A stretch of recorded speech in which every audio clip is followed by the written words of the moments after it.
you? Good, how are you? Doing? Welcome to the Cornhusker stage. Thank you. Good to be here. Okay. I'll pop it back here. All right. Right down here, sir. All right.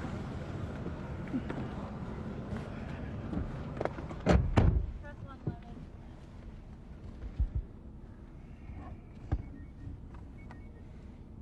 So do you want this too? The travel? No. Okay, good. Make sure we're audio. Right.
Ben Carson.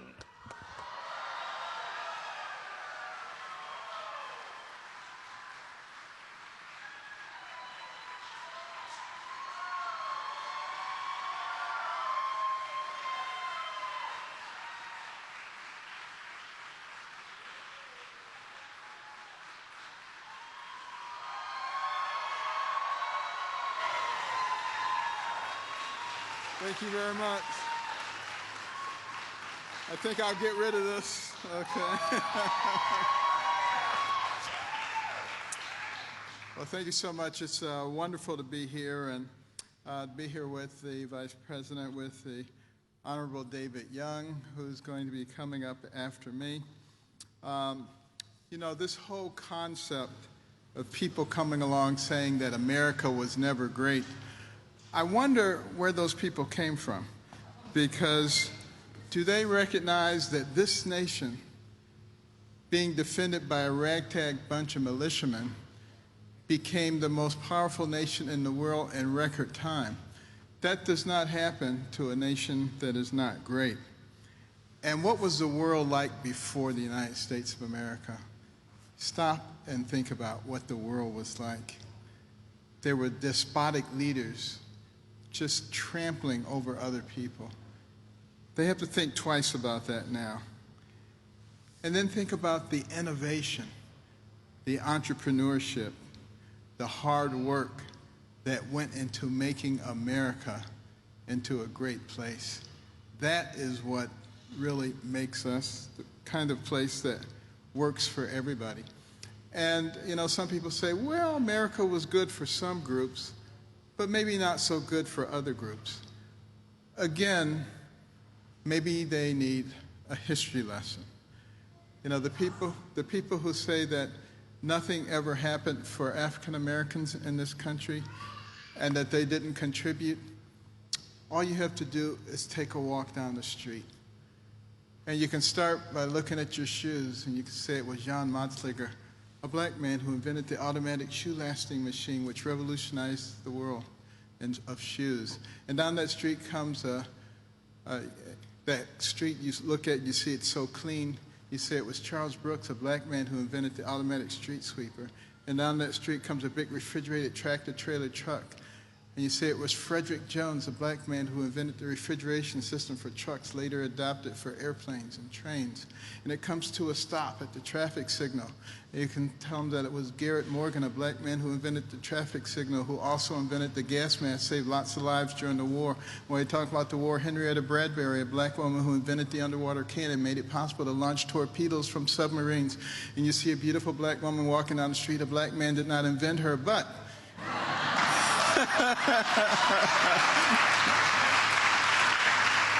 you can use that opportunity to talk about Madam C.J. Walker, a black woman who invented cosmetic products for women of dark complexion, was the first woman of any nationality in America to become a millionairess on her own efforts.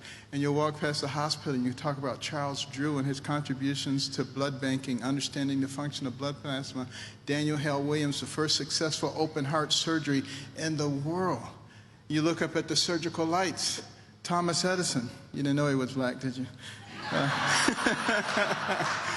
Well, he wasn't, but his right-hand man, Lewis Latimer, was, and you can tell how Lewis Latimer came up with the filament, made the light bulb work for more than 2 or 3 days, invented the electric lamp diagram, the telephone for Alexander Graham Bell, was an incredible inventor in his own rights. Most people have never heard of him. We walk past the railroad tracks. Andrew Baird, the automatic railroad car coupler, spurred on the Industrial Revolution.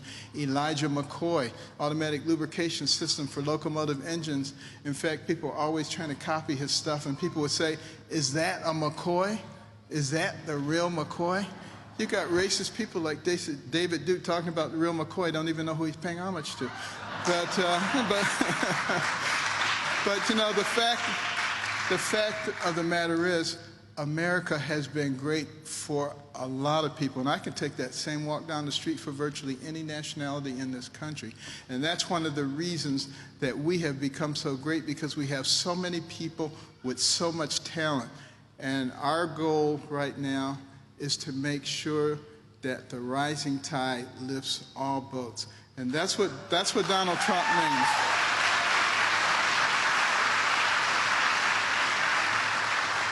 That's what the president means when he says, make America great again.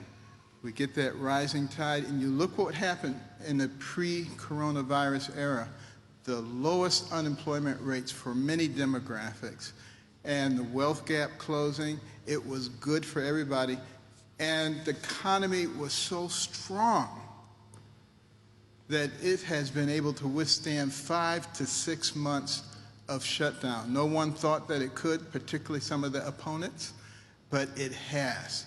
And that's a tribute to the men and women who work in a place like PBS, who work all over this country, who have grit and determination and resilience. And it's a tribute to our president, and it's a tribute to our next speaker, who served in the United States Congress, has been a champion of the resilience of our country, the Honorable David Young.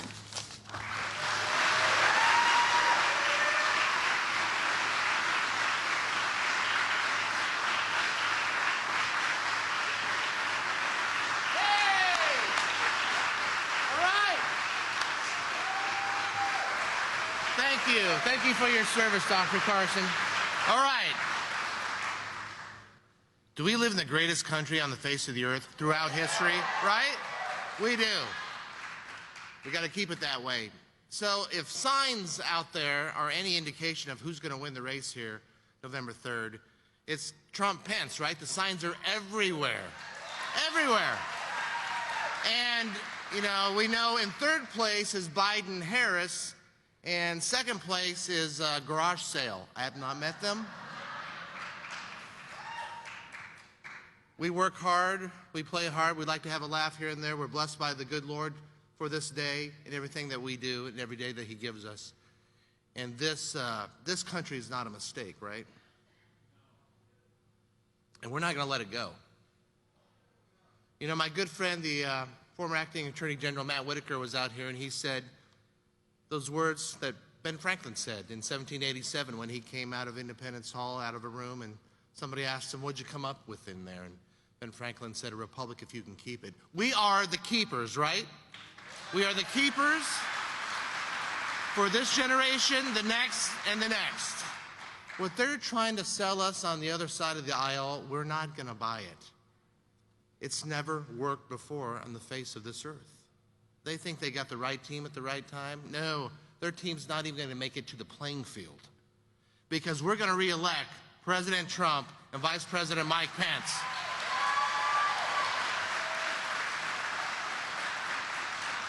I want to thank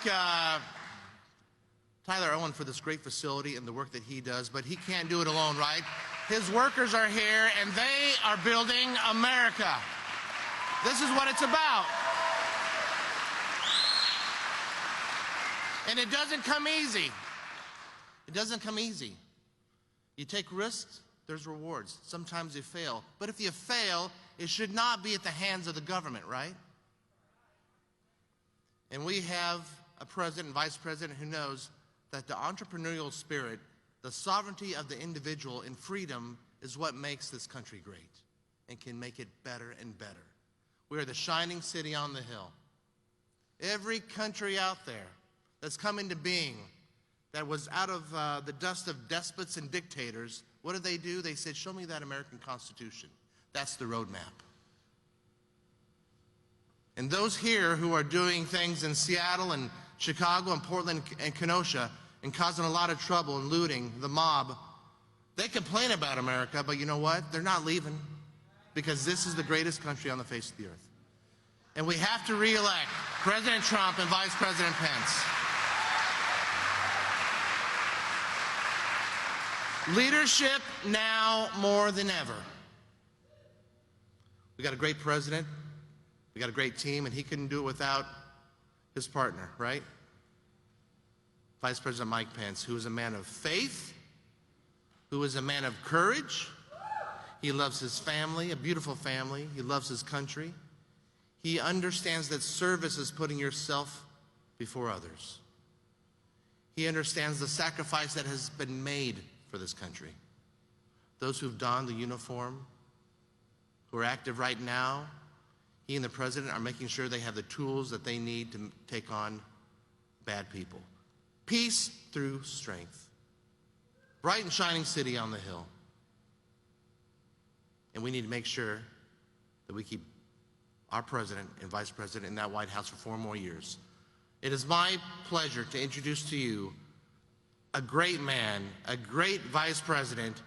Ladies and gentlemen, Vice President Mike Pence. Let's hear it for him.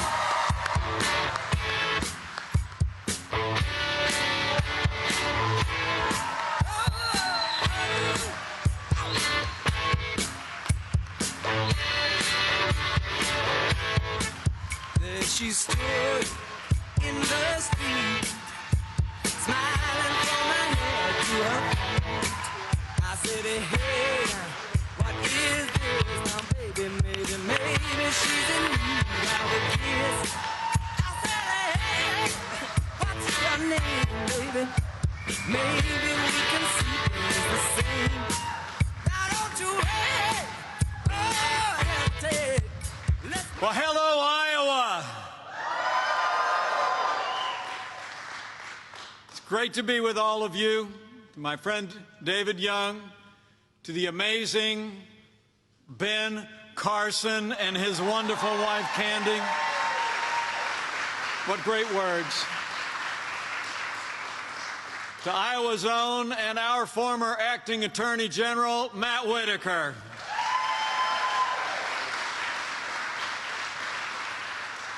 To all my fellow Americans from near and far, it is great to be back in the Hawkeye State, especially be here at Carter Lake with Tyler Owen and all the great men and women of one of the premier manufacturing facilities in the country, PVS Structures.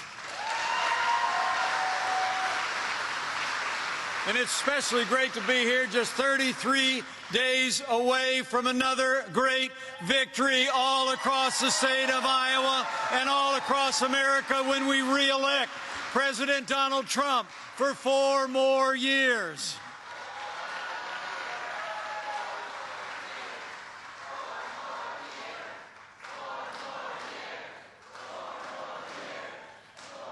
So thank you all for coming out today. It really is wonderful to see you and the warm reception we arrived since we landed on the other side of the river. But it is great to be with you all. Please, if you got a seat, grab one. I got a lot to say. You know, it's a privilege to be here with all of you. But I also want to mention that 7th-generation Iowan that you just heard from. He served a couple of terms in the Congress of the United States. He was a champion for Iowa's families, service members, veterans, and farmers. He is a man of integrity, a man of principle, and I am here to ask all of you to send David Young back to a new Republican majority in the House of Representatives.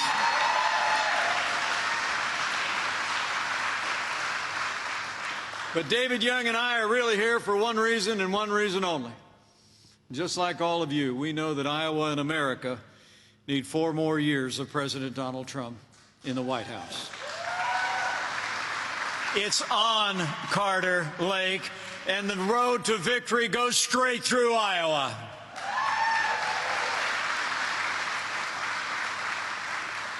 And if you didn't know it was on, maybe you missed that debate the other night. I'll tell you what. President Donald Trump took our case to the American people, and he took the fight to Joe Biden, and we're going to keep on fighting for 33 days all the way to victory on November the 3rd.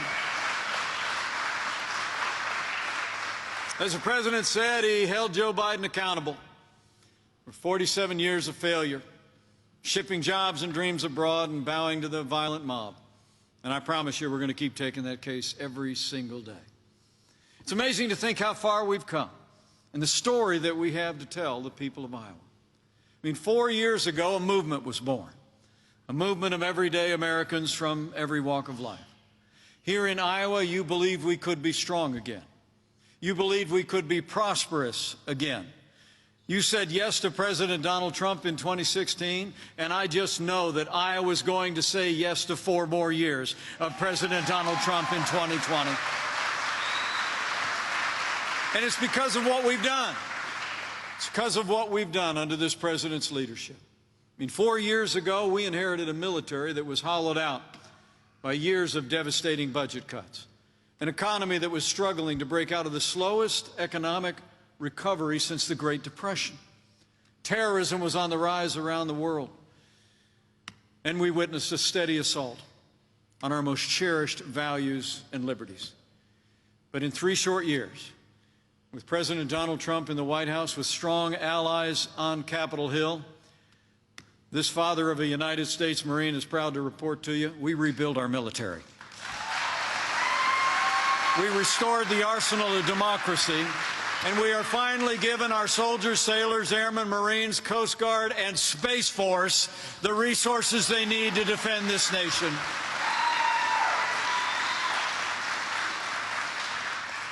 I mean, I mentioned to you my son's a Marine, but my unworthy son-in-law is a Navy pilot.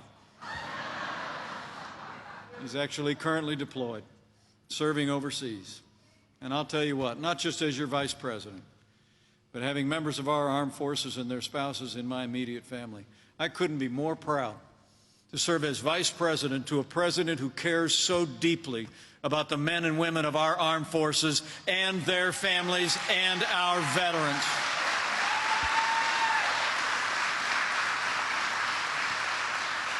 Under the President's leadership, we've stood with those who serve, and we've stood with all of you who wore the uniform of the United States as never before. In fact, if you're able, if you served in the armed forces of the United States, with the men and women in the room who served in our armed forces, will you mind just standing up or raising your hand so we can say thank you one more time? Thank you. Thank you for your service.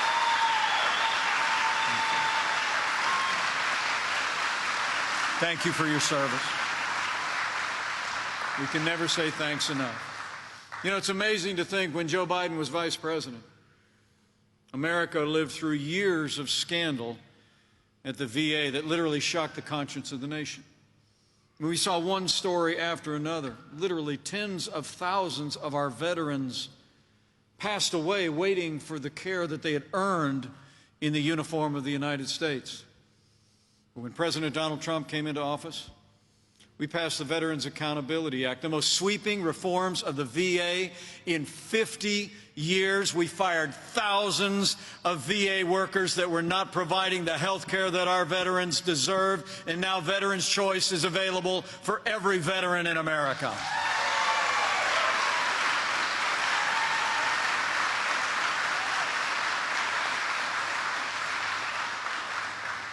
We didn't just rebuild our military, support our vets, but ever since this president came into office, after years of that slow recovery out of the recession of 2008, in our first 3 years, it was jobs, jobs, jobs. Where Joe Biden wants to raise taxes, President Trump cut taxes across the board in our first 3 years. We rolled back more federal red tape than any administration in American history already. We unleashed American energy and fought for free and fair trade, and in just 3 short years, 7 million jobs created all across America, including 11,000 jobs right here in the Hawkeye State, and Iowa saw its lowest unemployment rate in more than 20 years. And it wasn't just overall jobs in those first 3 years, it was that wages were rising. I got to tell you, the President and I couldn't have been more proud that wages were rising across the board, the fastest rate in 10 years, but they were rising most rapidly for hardworking, blue-collar Americans. The forgotten men and women of America were forgotten no more. You know, when Joe Biden was vice president, America actually lost 200,000 manufacturing jobs. And the last president said about this time 4 years ago, remember? He essentially told the American people those manufacturing jobs were never coming back, right? Remember, he asked that famous question, what magic wand do you have? Well, we didn't need a magic wand. We just needed President Donald Trump in the White House. 500,000 manufacturing jobs created in just 3 years.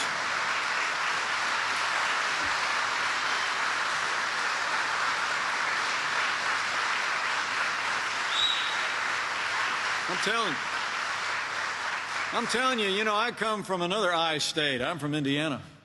It's a whole lot like Iowa. We got a Hoosier in the room. That's encouraging. I got to tell you, you know, Iowa, like Indiana, you know, you do two things really well. You make things and you grow things.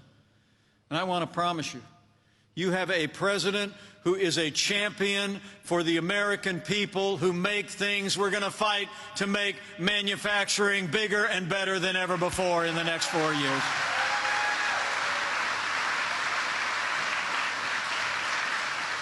And on the subject of growing things in this great farming state, I don't think I need to tell all of you that President Trump has always put family farmers and ranchers first. In those tax cuts we passed, we basically eliminated death taxes for virtually every family farm in America. Death is no longer a taxable event.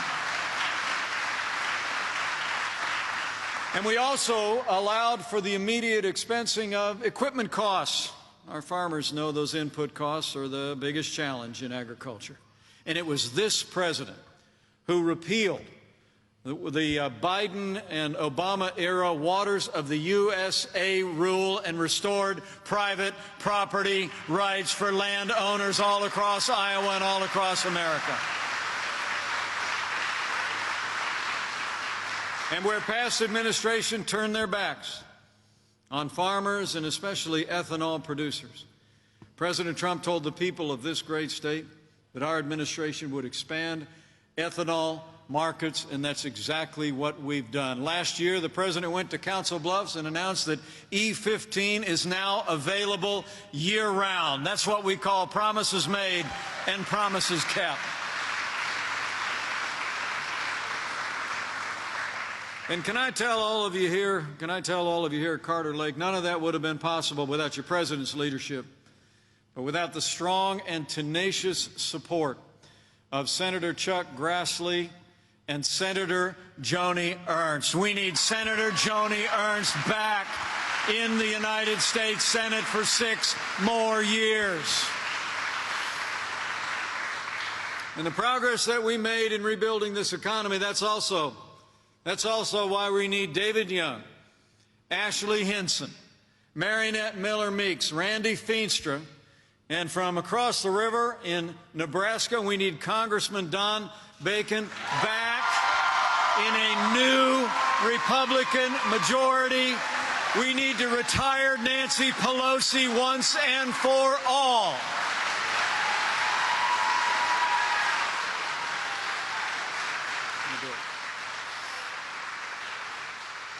So in those first 3 years, with great allies just like those men and women, we stood strong for our national defense, with our veterans, for jobs, with our farmers and our ranchers.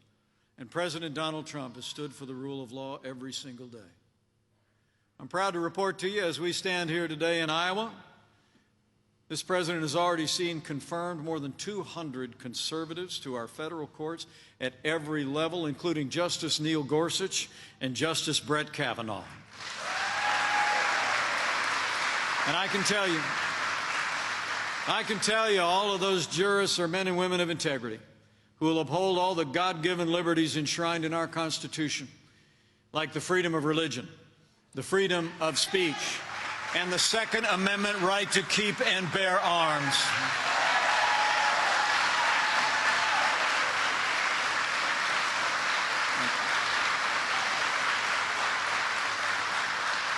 Now, 1 week ago, as a nation, we paused to honor the life of service of Justice Ruth Bader Ginsburg. When the memorials were over, President Donald Trump did his duty under the Constitution of the United States. And last Saturday, he nominated a principled, conservative woman of extraordinary character and extraordinary intellect who reveres the Constitution to the Supreme Court of the United States. He nominated Judge Amy Coney Barrett to be the next justice on the Supreme Court.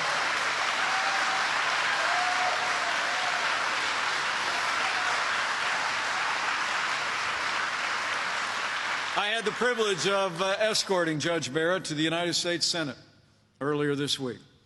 She's in the process of making the rounds. Next week, we expect in about a week or so, there'll be a hearing on Capitol Hill. And then there'll be a vote.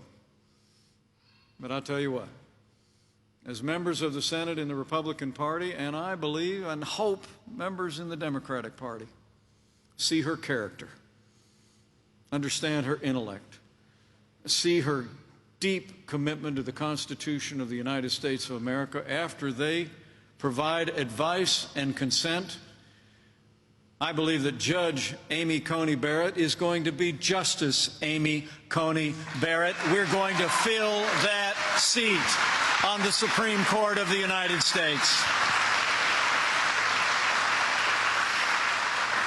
So we've stood for the rule of law, strengthened the constitutional foundations in our country through the appointment of principled men and women to our courts.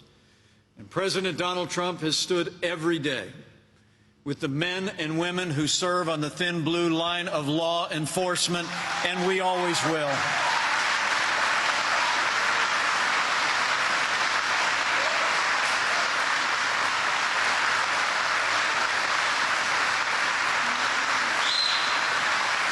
I know that's for them. Now, you all know what the President and I know. The men and women who serve in law enforcement across this country are some of the best people in America. My uncle was a cop in Chicago for 25 years. When we were young, we'd drive up from that small town in Indiana I grew up in and visit my grandparents' house. And when we'd see my uncle walk out wearing that uniform with a sidearm on, I just remember looking up at him and looking up to him. All of my heroes wear uniforms.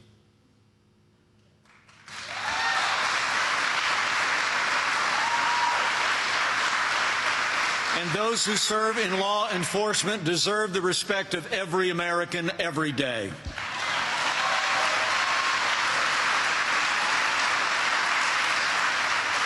Now, President Trump and I will always support the constitutional right of Americans to peaceful protest.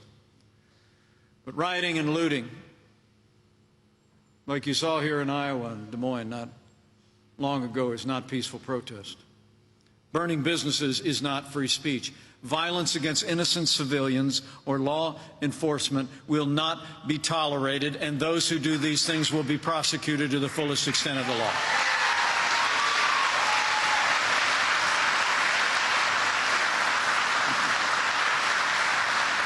Now, for months, all Joe Biden ever talked about was peaceful protesters, remember?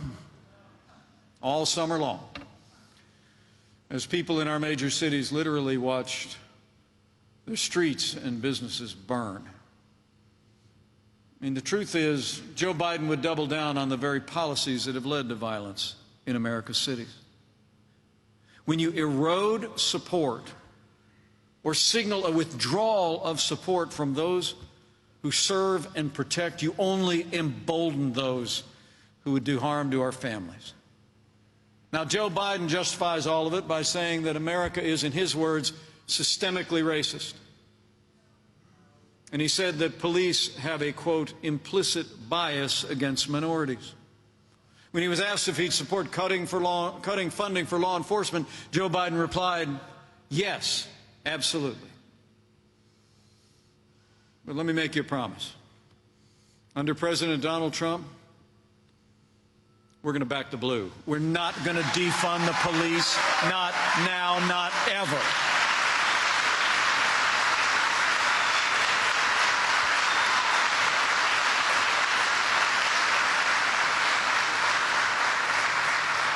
President Trump and I know that we don't have to choose between supporting law enforcement and supporting our African American neighbors and families and other minorities in our major cities. We have done both for the last 4 years, and we're going to keep doing both for 4 more years.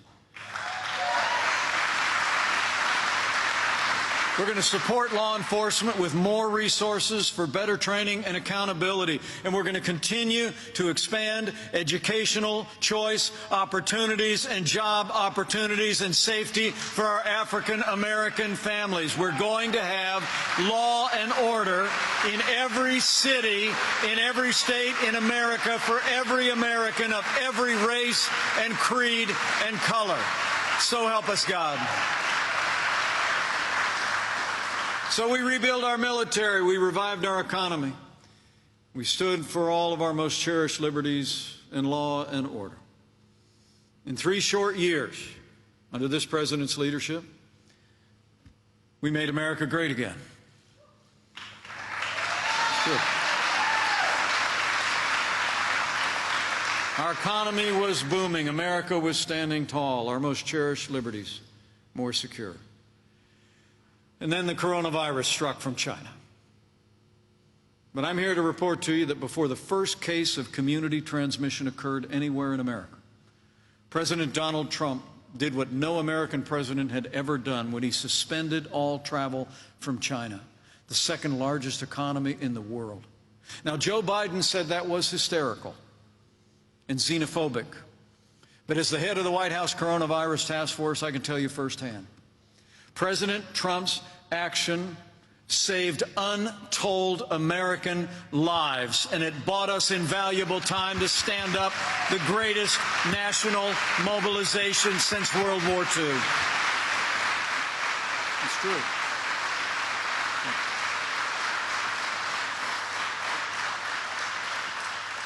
In that time, we reinvented testing. We just cleared more than 100 million tests across this country, more than any other nation on earth. And we just purchased 150 million new tests that are being distributed all across the nation, little 15-minute tests you can carry in your shirt pocket. We saw to the manufacturer, working with industries just like this one, manufacture personal protective equipment, and saw billions of supplies delivered to hospitals and nurses. And I believe the American people can be proud that no American who ever required an ICU bed was ever denied an ICU bed, and no American who required a ventilator was ever denied a ventilator anywhere in the United States.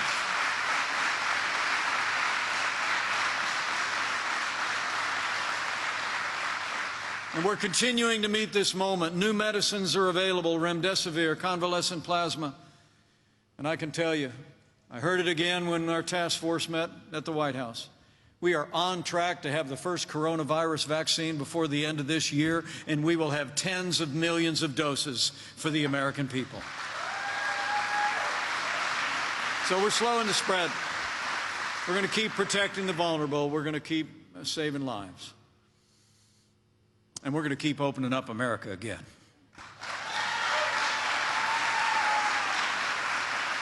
Having lost 22 million jobs at the height of this pandemic, I'm proud to report to you, with a jobs report just around the corner tomorrow, that as of today, 10.6 million Americans have already gone back to work, including 97,000 people right here in the Hawkeye State.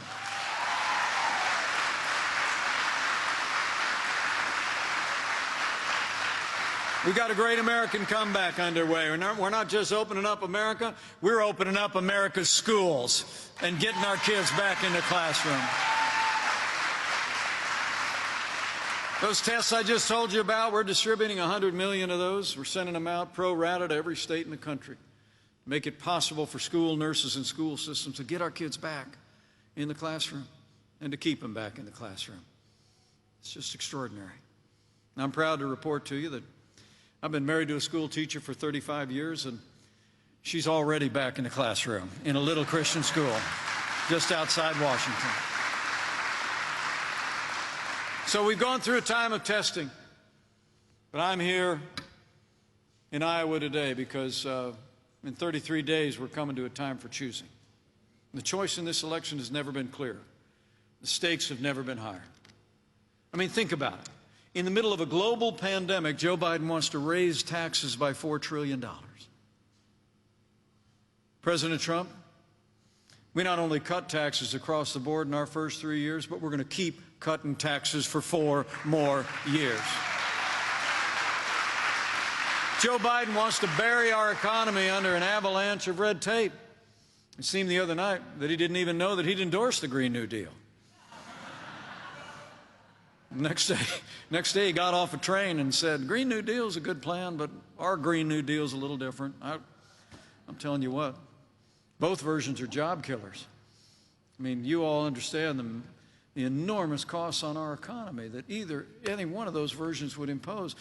We've been cutting red tape, freeing up companies just like this one to create jobs and opportunity, and we're going to keep cutting red tape for 4 more years. That's how you bring the economy back.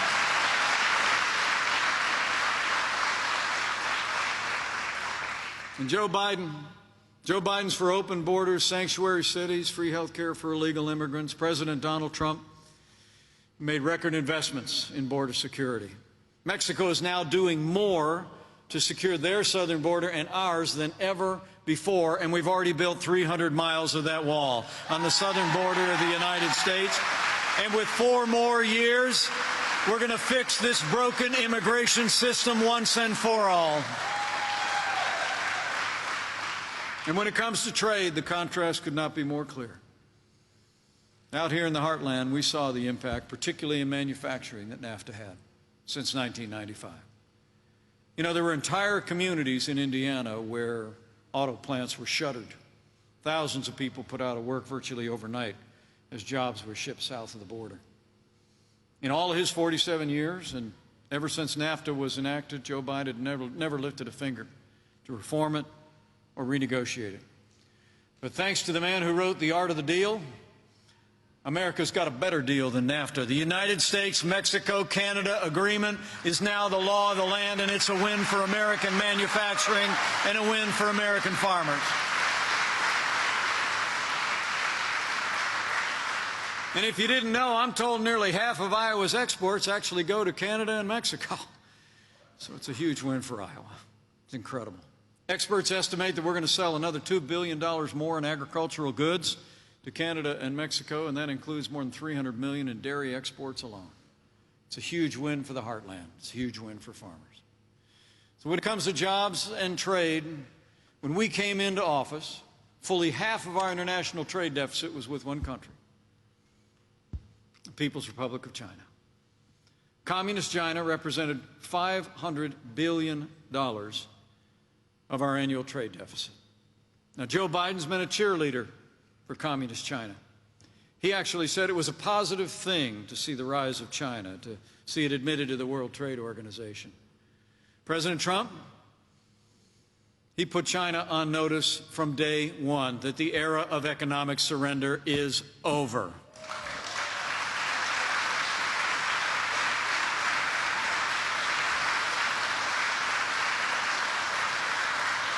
This president stood strong. We imposed tariffs on China, and when China started to retaliate against American farmers, we made more than $15 billion in direct support available to farmers from what we were collecting in those tariffs. Now, believe it or not, Joe Biden actually wants to repeal all the tariffs that President Trump put into effect to level the playing field for American workers. But we're not going to let it happen. With 4 more years of President Donald Trump in the White House, we're going to stand strong with China until they open their markets and respect American jobs and American workers. I promise you, men and women, we've made incredible progress in security and in prosperity. But the choice that we face in this election is also about our most cherished values. And Joe Biden and the Democratic Party support abortion on demand. And Joe Biden actually supports using taxpayer dollars to pay for abortion all the way up to the moment of birth. My part, I couldn't be more proud to be vice president to a president who stands without apology for the sanctity of human life. President Donald Trump is the most pro-life president in American history. It's true.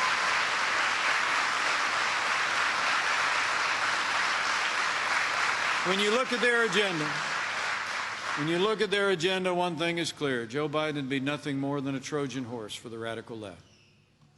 Joe Biden said in his convention speech that democracy was on the ballot on November the 3rd. Well, I think our economic recovery is on the ballot. Law and order are on the ballot. But I also think there are things much more fundamental and foundational to our country.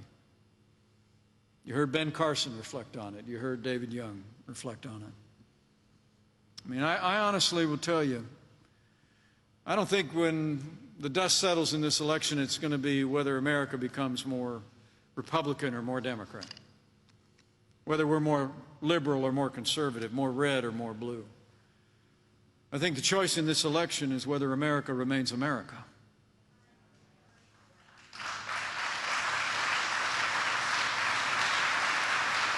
Whether we're going to continue to chart a course based upon freedom and our highest ideals and our most cherished liberties and values, or whether we're going to let Joe Biden and the Democratic Party and the radical left take us on a completely different path to a place America has never been before. That's why, men and women of Iowa, we've got to decide right here and right now that Joe Biden will never be president of the United States of America. We're going to re-elect President Donald Trump for 4 more years.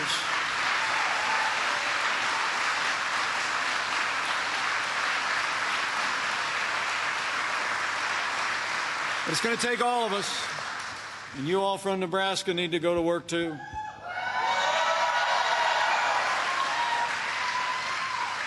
You got to bring this enthusiasm. You got 33 days to go. I promise you, as I said at the top, we're going to keep fighting every single day. I'm going to be in Salt Lake City next Wednesday night. We're going to do our best to take our case one more time to the American people and take the fight to the Biden-Harris agenda. But we need you to go out and tell your neighbors and friends what 4 more years means. I mean, just tell them. Say, I ran into Mike over at PVS. And he was talking about everything that we'd done in the first 3 years, the president's leadership through this challenging time, this great American comeback that's underway. But he was just excited about what we could do with 4 more years. I mean, 4 more years means more jobs. 4 more years means more judges. 4 more years means more support for our troops. And you tell them I said it's going to take at least 4 more years to drain that swamp.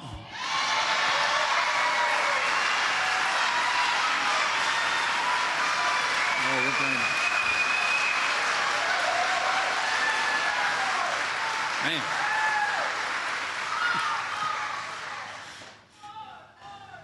I love her enthusiasm. But thank you for that. Thank you for being here today.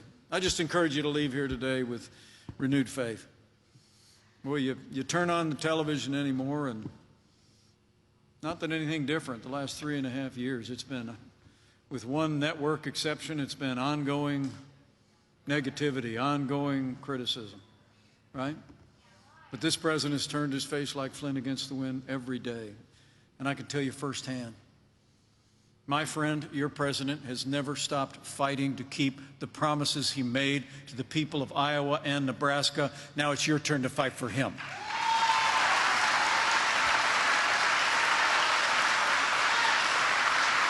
It's on. So go tell your neighbors and friends at worship and at work all that we talked about here today. And tell them that the road to victory rolls right through Iowa, rolls right through Nebraska. And do your part to make sure and elect those great allies and re-elect those great allies. Made it possible for us to move our nation forward as we have in all these days. And if you're of a mind to bow the head and bend the knee from time to time, over the next 33 days, I encourage you to do that too. Because I love that ancient verse that if his people who are called by his name will humble themselves and pray, he'll do like he's always done throughout much more challenging times in the life of our nation. The good book tells us words that we want to hear today. He'll hear from heaven, and he'll heal this land.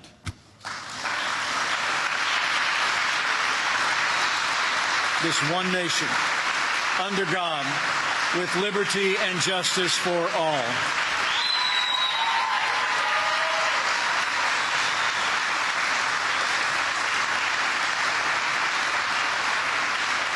So thank you again. This has been great fun. I look forward to a quick hello before I slip away. I'm off to Des Moines and then back to Washington. But I leave here with renewed confidence. I really do. A pastor friend of mine said one time, everybody's under-encouraged. You've been an encouragement to me. And I can't wait to tell the President about the enthusiasm I saw here at Carter Lake. And I just know if you'll carry this same enthusiasm all across Iowa and all across Nebraska in the next 33 days.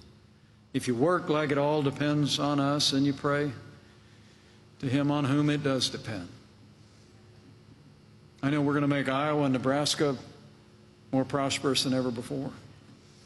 We're going to make Iowa and Nebraska safer than ever before.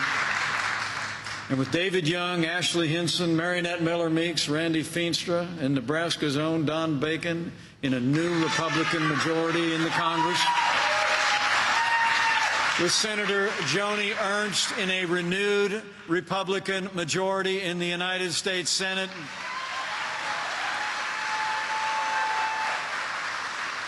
with President Donald Trump in the White House for 4 more years, and with God's grace, we're going to make America great again. Again. Thank you very much. God bless you and God bless America.